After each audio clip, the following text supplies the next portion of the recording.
pasal yang kedua, ayat yang ke-20. Adalah baik dan bijaksana pada waktu saudara mendengarkan firman Tuhan. Saudara bisa nyatet di sana. Yang pertama keuntungannya, saudara bisa ulang lagi di rumah. Dan saudara, keuntungan yang kedua, kalau badan saudara capek dan sudah terbaru ngantuk, dengan saudara mencatat, saudara akan terbantu di sana. Ya, oke. Yuk, Kejadian pasal yang kedua, ayat yang ke-20, dikatakan manusia itu memberi nama kepada seluruh ternak, pada burung-burung di udara, berarti di atas bumi, dan kepada segala binatang di hutan. Tetapi baginya sendiri, ia tidak menjumpai penolong yang sepadan dengan dia. Seperti yang saya ajarkan 2 minggu yang lalu, bahwa penolong di sini itu bukan Hawa. Bertahun-tahun saya diajarkan dan bertahun-tahun saya mempercayai bahwa penolong yang dimaksudkan di Kejadian pasal yang kedua ayat yang ke-20 ini adalah Hawa. Padahal ketika saya teliti, penolong di sini itu merujuk kepada pribadi Tuhan sendiri. Ya, penolong di sini itu merujuk kepada pribadi Tuhan sendiri. Ayat ini mengatakan manusia itu memberi nama kepada segala ternak. Jadi pada saat Tuhan menempatkan Adam di Taman Eden, sebelum Adam itu jatuh dalam dosa, Tuhan mengerti bahwa manusia walaupun hidup memiliki keintiman dengan Tuhan, dia pun juga perlu namanya seorang ya. Sekalipun Adam dan Hawa memiliki keintiman dengan Tuhan, saya pernah mengatakan bahwa keintiman yang dialami Adam dan Hawa itu keintiman yang dialami saudara dan saya hari ini. Saya mau tanya di sini, apakah saudara pernah lihat pribadi fisik Tuhan secara manusiawi seperti ini? Enggak. Tapi saudara akan mengalami keintiman yang real, yang nyata pada saat engkau bersinggungan dengan Alkitab dan Alkitab itu mewahyukan sesuatu sehingga engkau berkata, wow, ini Tuhan ini. Nah, kondisi atau keadaan keintiman Adam dengan Tuhan pada waktu itu adalah sama persis keintiman antara saudara dengan Tuhan hari ini, yang secara fisik nggak melihat tapi kau bisa merasakan kehadirannya. Nah, sampai di sini ya. Berarti kan baik-baik, pada saat Adam itu belum jatuh dalam dosa, dia intim dengan Tuhan, bahkan dikatakan keintimannya itu tingkat tinggi. Karena apa? Langkah kaki Tuhan di taman itu dia bisa dengar. Saking intimnya, saudara, itu bisa sampai mendengar. Saya mau tanya, bisa nggak terjadi itu di perjanjian baru? Saudara dan saya alami, dan hari-hari ini orang-orang percaya alami, bisa nggak? Saya katakan bisa. Sudah banyak anak-anak Tuhan, hamba-hamba Tuhan yang mengalami hal yang seperti itu. Kondisi Adam itu sama seperti kondisi saudara yang hari ini hidup. Jadi saudara bisa memiliki keintiman yang luar biasa, asalkan engkau bisa memanage pilihanmu tiap hari untuk mau intim dengan dia. Ya, keintiman seperti itu pun Tuhan ngerti bahwa Adam pun perlu yang namanya helper. Tuhan ingin Adam menjadikan dirinya itu helper, penolong. Seringkali dulu saya mengajarkan, kalau yang ditolong dengan yang menolong kuatan mana? Seringkali ngomong yang kuat yang menolong dong. Dulu ketika saya memiliki pemikiran bahwa pemahaman bahwa ini istri dan saya sudah menikah dan dari tahun 2001 sampai hari ini, kok istri tidak semakin kuat seperti yang dikatakan firman Tuhan? Kok kadang-kadang istri lemah, banyak lemah juga. Saya pun juga lemah. Nah, pertanyaan itu membuat saya menyelidiki kebenaran, dan Tuhan sampaikan, nah, penolong di sini itu merujuk kepada pribadiku, bukan istri. Saya bersyukur punya istri, saya bersyukur saudara punya istri, dan saya bersyukur wanita ditempatkan oleh Tuhan sebagai penolong suami. Tapi kapasitasmu sebagai istri menolong suamimu tidak pernah bisa disamakan dengan kapasitas Tuhan menolong diri saudara. Amin. Nah, kalau sampai di sini saudara, ya dikatakan penolong. Nah, penolong di situ itu disebut dalam bahasa Ibrani-nya disebut eser. Nah, saya ulang lagi, hanya 21 kata eser ditulis dalam perjanjian lama. Dan itu banyak ditulis oleh Salomo dan banyak ditulis oleh bapaknya Daud. Karena dia sering bertempur Daud itu. Saudara kalau baca bisa Mazmur di sana, dia sering tulis yang namanya kata eser ini, penolong, helper, and helper. Nah, sampai di sini ya. Nah, saudara perhatikan baik-baik. Nah, pada perjanjian baru, ketika Yesus menjejakkan kakinya di muka bumi ini dan dia berpesan kepada murid-muridnya, hal yang sama aku akan kerjakan buat kamu. Nanti ketika kamu melihat aku naik ke surga, tunggu aku di upper room Yerusalem, maka aku akan berikan kepadamu another helper, penolong yang lain. Lah, penolong siapa ini? Penolong yang diberikan kepada Adam pada waktu dia di Taman Eden. Pribadi yang sama penolong itu diberikan di yang pertama murid-murid ketika dia ada di Yerusalem. Yohanes pasal 14-16 dulu. Boleh kita baca bersama-sama? 1, 2, 3, ya. Aku akan minta kepada Bapa, dan Dia akan memberikan kepadamu seorang penolong yang lain, supaya Ia memberikan kamu selama-lamanya. Aku akan minta kepada Bapa, dan Bapa akan memberikan kepada siapa? Kepadamu seorang penolong yang lain, supaya penolong itu menyertai kamu apa? Selama-lamanya. Saudaraku yang terkasih dalam Tuhan, jangan takut. Saudara disertai oleh Tuhan. Apapun keadaanmu, apapun situasimu, tahukah saudara Tuhan menyertai saudara? Penyertaannya itu sifatnya bukan temporal, tapi eternal. Penyertaan Tuhan dalam hidupmu itu sifatnya bukan sementara, tapi kekal. Katakan, Roh Kudus menyertai aku selama-lamanya. Jelas sampai di sini ya. Nah, banyak anak-anak Tuhan diajarkan seperti ini. Kalau kau melawan Tuhan, kalau kau nggak mentaati Tuhan, penyertaan Tuhan berhenti dalam hidupmu. Saudara, saya pernah mendengar anak-anak Tuhan ngomong gini, aku bersyukur ya Tuhan memberikan kepadaku kesempatan kedua. Aku berpikir begini, kalau Tuhan memberikan saya hanya kesempatan kedua, habis saya. Kenapa saudara? Kalau Tuhan memberikan kepada saudara hanya 2 kali kesempatan, habis saudara. Karena kita ini seringkali gagal. Amin. Kesempatan Tuhan dalam hidup kita itu tidak terbatas, saudara. Amin. Tuhan memberikan kepadaku kesempatan kedua. Saya katakan, Tuhan memberimu kesempatan tak terbatas. Karena Tuhan tahu siapa kamu. Jelas sampai di sini ya. Dikatakan penolong. Ya, kata penolong di situ kalau dalam bahasa perjanjian baru, bahasa Yunani disebutnya parakletos. Ya, parakletos. Nah, coba saya hubungkan antara eser dengan parakletos, itu memiliki kesamaan yang sangat akurat sekali. Di perjanjian lama sebelum Adam jatuh dalam dosa, Tuhan memberikan dirinya sebagai penolong. Di perjanjian baru ketika Yesus naik ke surga, Dia juga berjanji akan memberikan penolong, dan penolong yang sama yang diberikan Tuhan di perjanjian baru sampai hari ini dan sampai Yesus datang kedua kali, sifatnya itu sama. Ya, sifatnya sama, pribadinya sama.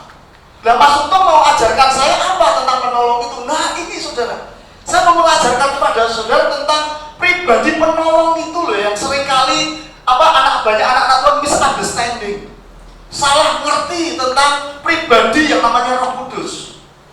Hari ini kita mau belajar tentang mitos sama kebenaran. Katakan mitos dan kebenaran. Sudah kemarin waktu hari Jumat, saya selesaikan hari ini, kalau 10 kelas saya selesaikan kelas 10 ya. Hari Jumat kemarin saya tanya, mitos itu apa ya? Terus ada yang menjawab, Pak Budi jawab begini, mitos itu sebuah cerita yang dipercayai tapi belum tentu kebenarannya, atau kebenarannya tidak bisa teruji. Saya percaya masing-masing saudara pernah diajarkan oleh nenek moyangmu sebuah mitos. Ya, mitos itu cerita yang kebenarannya nggak bisa terbukti. Nangkap sampai sini ya. Makanya Paulus mau gini, jangan percaya dongeng nenek-nenek tua. Itu bicara masalah mitos itu. Nah, itu terjadi pula di dalam kekristenan. Ada mitos yang saudara dan saya nggak boleh percayai. Kalau saudara mempercayai mitos, maka yang terjadi kepercayaan saudara itu salah. Paulus mau gini, dongeng cerita-cerita nenek moyang, nenek dulu itu kamu nggak usah perhatikan. Ya, dengan baik-baik ya. Kita akan belajar tentang mitos. Ada 10 mitos tentang Roh Kudus dan ada 10 kebenaran tentang Roh Kudus. Ya, jadi mitos nggak boleh kamu percaya, tapi kebenaran yang harus kamu percaya. Saudara, kita akan belajar bersama-sama apa itu 10 mitos itu, apa 10 kebenaran itu. Saudara perhatikan baik-baik. Saya catat di sini ya, nanti saya terangkan. Salah satu tanda terbesar di mana seorang percaya tidak sepenuhnya memahami atau mengerti apa yang telah terjadi di atas kayu salib adalah orang percaya tersebut takut kepada Roh Kudus dan perannya dalam hidupnya. Artinya begini, kalau orang Kristen itu nggak memiliki pemahaman yang utuh tentang tujuan kenapa Tuhan mati di atas kayu salib, maka ketidakmengertiannya secara utuh ini membuat dia memiliki pemahaman yang salah terhadap pribadi Roh Kudus dan perannya dalam hidupnya. Nah, sampai di sini ya. Roh Kudus itu selalu dipahami, dimengerti sebagai seorang konviktor daripada counselor, daripada comforter. Konviktor sudah tahu, selalu mengingatkan sesuatu yang buruk dalam diri orang percaya itu. Jelas ya? Nah, saudara, kita langsung belajar tentang 10 mitos itu ya. Buka yuk di Ibrani pasal yang 10 ayat yang ke-17. Ini mitos yang pertama. Kalau nggak salah kemarin saya pernah ngomong ya sama saudara bahwa ignorance is bliss. Ketidaktahuan itu adalah kebahagiaan. Tapi sekali lagi, kalau dalam urusan kebenaran, saudara harus tahu. Kalau dalam urusan kebenaran kita tidak mau tahu, maka bukan lagi ignorance is bliss, tapi ignorance is deadly. Ketidaktahuan itu bisa mematikan, saudara ya. Nah, kebenaran yang pertama yang harus saudara catat bahwa ketika saudara mengerti pribadi atau mengerti peran Roh Kudus dalam hidupmu itu apa? Mitos itu mengatakan bahwa Roh Kudus itu, the Holy Spirit keeps a record of my sin. Saudara, seringkali kita diajarkan mitos, diajarkan oleh para pendeta, termasuk juga saya dulu, bahwa Roh Kudus itu mencatat semua dosa-dosa saudara. Itu mitos. Kebenarannya apa maksudnya? Kebenarannya Roh Kudus itu bukan mencatat kesalahanmu, tapi Roh Kudus itu apa? Remembers your sin no more. Melupakan kesalahan-kesalahanmu. Katakan, kebenarannya adalah Roh Kudus itu melupakan kesalahanku. Saudara, saya dulu diajar seperti ini. Nanti ya, kamu kalau meninggal, kamu akan ditontonkan DVD di surga. Dari kamu kecil, nanti sampai kamu mati, apa yang kamu perbuat itu terdisplay semua di DVD itu. Tujuan daripada pengajaran itu sebenarnya adalah baik sih sebenarnya, saudara, untuk membuat kita itu takut sama Tuhan dan hidup benar. Tapi kalau orang dipaksa hidup benar dengan cara ditakut-takuti, maka yang terjadi, orang itu tidak akan, kebenaran, perilaku, kesalehannya tidak akan permanen. Karena Tuhan itu gayanya merubahnya dari dalam keluar, bukan dari luar ke dalam. Pernah nggak saudara menerima ajaran seperti itu? Ya, nanti di surga itu diputar DVD tentang kehidupanmu. Oh, Rizka dulu tuh pernah mencuri uang papahnya. Oh, pernah membohongi. Oh, pernah bla bla bla bla, semuanya. Jadi kesalahan-kesalahannya seperti DVD, ditampilkan seperti itu. Tujuannya untuk mempermalukan kita gitu. Saya katakan itu bukan kebenaran, saudara. Itu mitos. Kebenaran yang Yesus ajarkan adalah di Ibrani 10 ayat 17 tadi, yuk baca bersama-sama yuk. Ibrani pasal yang ke-10 ayat yang ke-17. Baca bersama-sama. 1, 2, iya. Dan aku tidak lagi mengingat dosa-dosa dan kesalahan mereka. Ya, dikatakan dan aku tidak lagi apa? Mengingat dosa-dosa dan kesalahan mereka. Mereka itu siapa? Orang-orang yang sudah ditebus, yang percaya kepada Yesus. Dosa-dosa saudara tidak akan pernah dicatat Tuhan. Tuhan sudah melupakan semuanya. Saudara, saya dulu juga sering kali diajarkan, dan mungkin saudara juga diajarkan ya, bahwa status atau peran Bapak di surga itu sebagai bad cop. Nah, Yesus sebagai good cop. Bad cop itu apa? Polisi yang jahat. Bukan polisi ya. Polisi yang selalu melihat saudara sebagai anak-anaknya, membawa catatan begitu loh, bad cop. Jadi kalau saya dicatat, ya. Oh, hari ini Joko misalkan ya melakukan pencurian gitu kan. Joko berbohong. Misalkan Joko tidak datang ke gereja. Joko tidak membaca Alkitab, dicatat semuanya. Jadi seolah-olah kita diajarkan Tuhan itu perannya seperti itu. Roh Kudus itu perannya seperti itu. Nyatet semua kesalahan kita. Itu saya gambarnya sebagai bad cop. Itu polisi yang apa? Membawa catatan, nyatet semua kesalahan kita. Nah, Yesus seringkali digambarkan sebagai good cop, yang membela, memproteksi saudara supaya Bapak itu tidak marah sama saudara dan saya. Ini pengajaran yang kontradiksi. Ini pengajaran bertolak belakang antara satu ayat dengan ayat yang lainnya. Roh Kudus diberikan kepada saudara, perannya dalam hidupmu itu bukan untuk mencatat, merekod kesalahan-kesalahan kamu, tapi dia diberikan kepada saudara. Itu dikatakan Holy Spirit remembers your sin no more. Roh Kudus tidak mengingat kesalahanmu. Yang dikatakan amin. Kemarin saya katakan bahwa Roh Kudus itu bukan pelupa, tapi Roh Kudus itu kasih adanya. Amin. Nah, firman Tuhan katakan kasih yang sempurna melenyapkan ketakutan. Ada juga dikatakan kasih itu menutupi banyak kesalahan. Saudara bayangkan,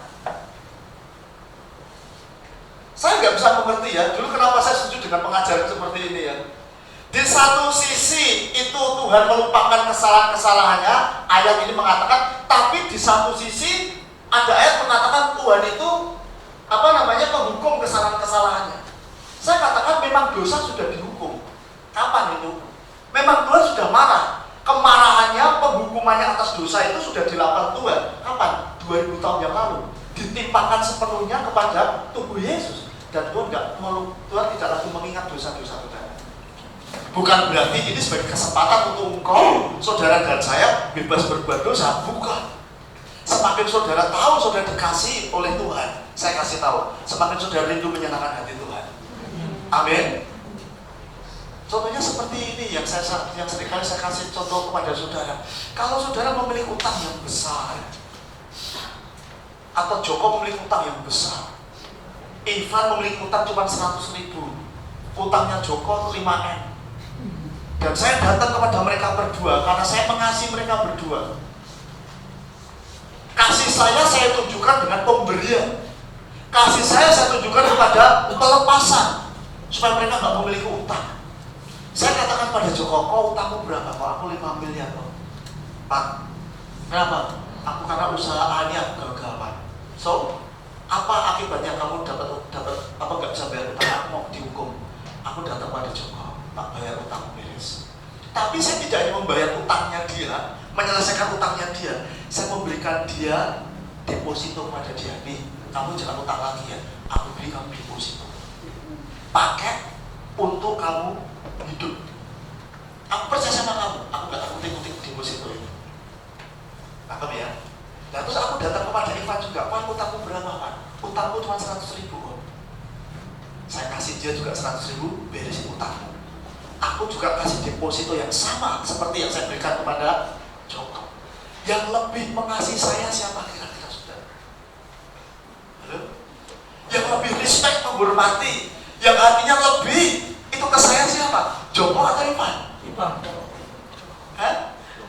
Firman Tuhan katakan orang yang banyak sekali diampuni kesalahannya, orang itu yang akan lebih mengasihi. Saudara, kadang-kadang kita ini ya menganggap diri kita ini dosanya itu lebih ringan dari yang lain sih. Ya, seringkali kita berpikir bahwa dosaku itu lebih ringan dari si A, si B, dan C. Padahal kenapa kita seperti itu? Karena kita memandang dosa dari sudut pandang, dari kacamata kita sebagai manusia, bukan dengan kacamatanya Tuhan. Amin. Dulu saya memiliki pemikiran ya, si A, si B, si C itu dosanya bisa beda-beda. Perlakuan saya terhadap mereka juga berbeda-beda. Benar nggak saudara? Tapi ketika saya mempelajari anugerah kasih karunia, itu sekarang itu sama, nggak ada bedanya. Saya mau beritahu saudara, miliki hati seperti hati Tuhan. Bahwa setiap dosa yang Setiap kesalahan yang kita lakukan itu bobotnya di mata Tuhan itu tidak ada bedanya, saudara. Nggak boleh kita mengelompokkan ini dosa besar, ini dosa kecil, ini dosa yang berpengaruh kepada hidupku, ini dosa yang nggak berpengaruh. Nggak ada. Kabar baiknya dosamu sudah ditangani oleh Tuhan. Dan Tuhan memberikan kepada saudara Roh Kudus, perannya itu bukan untuk nyatet dosamu loh. Nanti begitu kamu doa, lagi doa, begitu bulusi lagi doa, pikirannya dipengaruhi sama setan gitu. Kamu kan kemarin habis jual telur harga 20, kamu bilang 28. Contoh saja itu ya. Diingatkan lagi sama setan. Kamu bagaimana dengan keadaan seperti ini? Kamu kan kemarin bohong sama suamimu kan?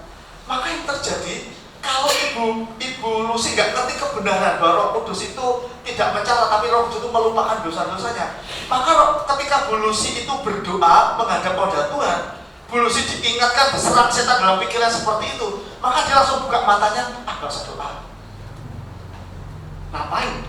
Aku merasa tertuduh. Nangkep saudara? Dengar ya, itu mitos. Roh Kudus diberikan kepadamu bukan untuk nyatet kesalahan-kesalahanmu. God chooses to forget your sin. Buka ya bersama-sama Ibrani 8:12. Saudara, kemarin saya juga, wah kalau saudara sendiri dengan Tuhan itu nikmat sekali. Saya kadang-kadang saya tanya sama Tuhan seperti ini, Tuhan, kok kadang-kadang saya melihat ya, ada anak-anakmu itu yang satu mengalami ledakan spiritualnya kok lebih cepat daripada yang lain ya Tuhan. Kok yang satu ini cepat ya, yang satu ini kok lambat, yang satu ini kok sedang-sedang saja, kok yang satu ini kok benar-benar exciting. Kenapa ya Tuhan ya? Kok bisa terjadi seperti itu? Saya kadang-kadang berdoa seperti ini loh. Kalau saya mempersiapkan firman Tuhan itu, saya sudah sungguh-sungguh saudara. Saya sudah datang pada Tuhan dengan sungguh-sungguh. Tapi begitu saya sampaikan firman Tuhan, akhirnya Tuhan ajar saya begini. Nah, bukan caramu menyampaikan yang membuat keadaan atau seorang berubah, tetapi cara yang menerima yang kau sampaikan itulah sesungguhnya rahasia. Nah, saudara saya, jadi bukan cara saya menyampaikan kepada saudara, tapi sikap hati kita menerima apa yang saya sampaikan itu yang menentukan. Nah, saudara masih ingat perumpamaan Yesus pada waktu dia nabur apa? Benih pertama jatuh di mana? Di jalan. Ya, di jalan. Terus diciptakan apa? Diambil apa? Burung. Ya, benih itu bicara firman Tuhan. Begitu jatuh ke tanah, di jalan itu keras, diambil burung. Terus tanah yang kedua gimana? Jatuh di tanah yang seperti apa? Berbatu-batu, tapi ada apanya? Ada tanahnya, tapi sedikit. Itu bertumbuh, tapi mandek sampai di sana. Ada yang ketiga, tanah yang ketiga ditaburkan di tanah. Tanah itu kondisinya bagaimana? Tanah itu juga bisa menyuburkan benih itu. Tapi kemudian bersamaan dengan benih itu tumbuh juga apa? Nekan itu benih. Lama-kelamaan benih itu gimana? Tumbuh itu gimana? Dikalahkan. Dan Tuhan mau begini, ada satu tanah lagi bagaimana? Subur. Benih ditaburkan, terus bagaimana yang terjadi? Bertumbuh. Saya mau beritahu, benih itu bicara tentang apa? Firman Tuhan. Tanah bicara tentang apa? Hati. Itu dasarnya apa Mas Untung? Saudara, Adam diciptakan dari apa? Tanah. Nah, hati kita ini digambarkan dalam Alkitab seperti tanah. Ya, seperti tanah. Jadi mari saudara, pada waktu kau berhadapan dengan Tuhan, kau berhadapan dengan apapun yang sifatnya itu rohani, miliki tanah hati yang subur dengan cara berkata ya dengan firman Tuhan. Maka yang terjadi nanti ada tumbuhan, ada pertumbuhan dari benih itu dalam hidupmu yang saya katakan itu tidak bisa terhentikan. Nah, aku sampai di sini ya. Oke, jelas, yuk kita lanjutkan. Tadi saya bicara tentang apa? Ibrani 8 ayat 12. Itu kita baca bersama-sama. 1, 2, 3, iya. Sebab aku belas kasihan terhadap dan tidak lagi. Ini janji Tuhan, ini pegang janji Tuhan. Adalah mitos yang pertama. bahwa Tuhan dan Roh Kudus itu diberikan kepadamu untuk nyatet kesalahanmu. Itu mitos. Amin, saudara. Yuk, yang kedua, mitos yang kedua. Mitos yang kedua, perhatikan, buka di Yohanes 16, kembali lagi pasal 16. Ayat yang pertama sampai ayat yang ke-15. Dan ini sekarang mitos yang kedua.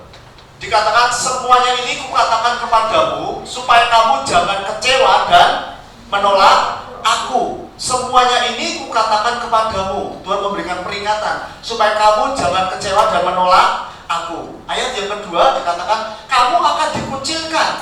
Bahkan akan datang saatnya bahwa setiap orang yang membunuh kamu akan menyangka bahwa ia berbuat bakti bagi Allah. Ayat yang ketiga terus, mereka akan berbuat demikian karena mereka tidak mengenal baik Bapa maupun aku. Ingat pesannya Tuhan.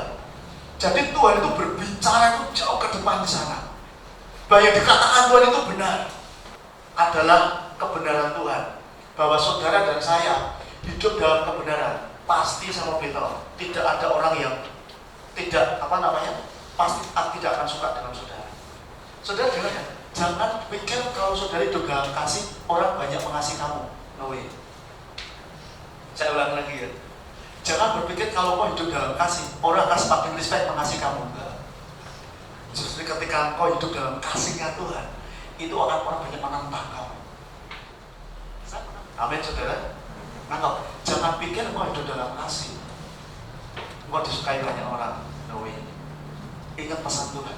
Namun benar yang kukatakan ini kepadamu adalah lebih berguna bagi kamu jika aku pergi. Sebab jikalau aku tidak pergi, dikatakan apa? Penghibur itu, counselor itu, comforter itu tidak akan datang kepadamu. Tetapi jikalau aku pergi, aku akan mengutus dia kepadamu. Sekali lagi yang mitos yang kedua, Roh Kudus itu diberikan kepada saudara bukan untuk menyatakan dosamu, bukan untuk mengingatkan dosamu. Kalau tadi mencatat ya, kalau sekarang mengingatkan dosamu. Siapa di sini yang pernah merasakan, saudara, kalau habis jatuh dalam dosa, hati menuduh kamu? Maka ketika kondisi hati menuduh kamu, maka ada perasaan bersalah dalam hati kamu. Dan perasaan bersalah itu tidak membawa kamu semakin dekat sama Tuhan, malah semakin menjauh sama Tuhan.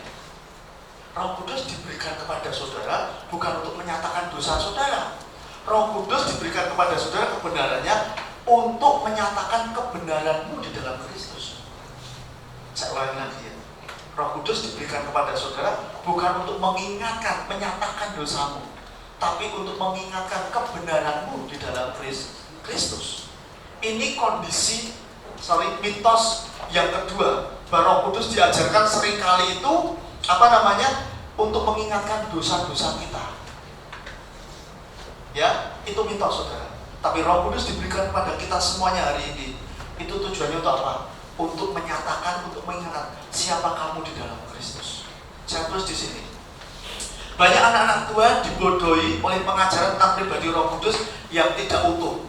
Ajaran itu mengatakan bahwa saat anak-anak Tuhan jatuh dalam dosa dan dalam hatinya timbul kesadaran akan adanya kesalahan dan dosa yang baru ia lakukan, itu semua ulah dan perilaku atau peringatan keras dari Roh Kudus.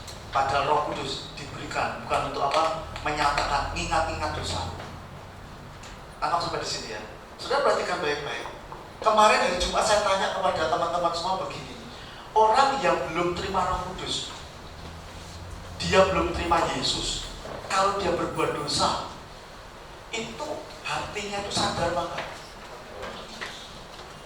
Hatinya kadang-kadang ngingetin bahwa itu salah atau dosa.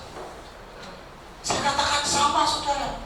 Mereka yang belum terima Roh Kudus saja ketika mereka salah, hatinya itu langsung ngeklik begitu. Mengapa seperti itu? Buka yuk di Roma pasal yang pertama.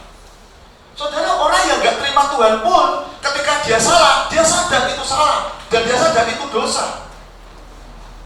Roma pasal yang pertama ayat yang ke-8. Ayat ini mengatakan seperti ini ya. Sebab murka Allah nyata dari surga atas segala kefasikan dan kelaliman manusia yang menindas kebenaran dengan Kelaliman 19, Pak. 19. Karena apa yang dapat mereka ketahui tentang Allah nyata bagi mereka, sebab Allah telah apa? Nah, pada waktu saya teliti ayat ini, seringkali ada anak tua tanya seperti ini, Mas Untung, bagaimana keadaannya dengan orang-orang yang di pedalaman Irian sana, yang belum pernah mendengar kabar tentang Yesus? Kalau dia mati, nanti ketika dia ditanyain Tuhan, kamu kan gak kenal aku, itu bagaimana dia? Nah, kalau waktu saya lihat Roma pasal 1 ini, ayat yang ke-8 dan 19, 18 dan 19, saya akhirnya ngerti bahwa setiap manusia itu diberi oleh Tuhan di dalam hatinya naluri untuk mengetahui bahwa Tuhan itu marah terhadap dosa. Makanya orang-orang yang ada di pedalaman sekalipun, dia akan ngerti kalau membunuh itu adalah melawan Tuhan, itu berdosa. Meskipun belum ada hukum Taurat, meskipun belum dikasih itu dosa, di dalam hati manusia itu sudah ada naluri alamiah untuk ngerti kalau itu salah, itu benar. Jadi kalau dia tidak dikasih tahu tentang Yesus itu adalah kebenaran dan menyelamatkan, dia nanti pada waktu meninggal, dia bisa berkata, aku belum tahu itu Yesus menyelamatkan dosa-dosa saya. Saya mau beritahu sama saudara, nggak ada alasan untuk manusia berkata seperti ini. Aku belum tahu, belum kenal Yesus. Padahal kebenaran Roma 1 ayat 8 mengatakan, Tuhan sudah memberikan kepada manusia itu naluri dalam hatinya itu ngerti itu salah dan itu benar. Jadi nggak bisa mengelak, saudara. Dengan baik-baik, orang yang nggak kenal Tuhan pun ketika dia salah, dia ngerti itu salah. Jadi bukan tugas dan peran Roh Kudus diberikan dalam hidup orang Kristen untuk mengorek-orek kesalahan saudara. Nangkap sampai di sini ya. Oke, itu peran yang kedua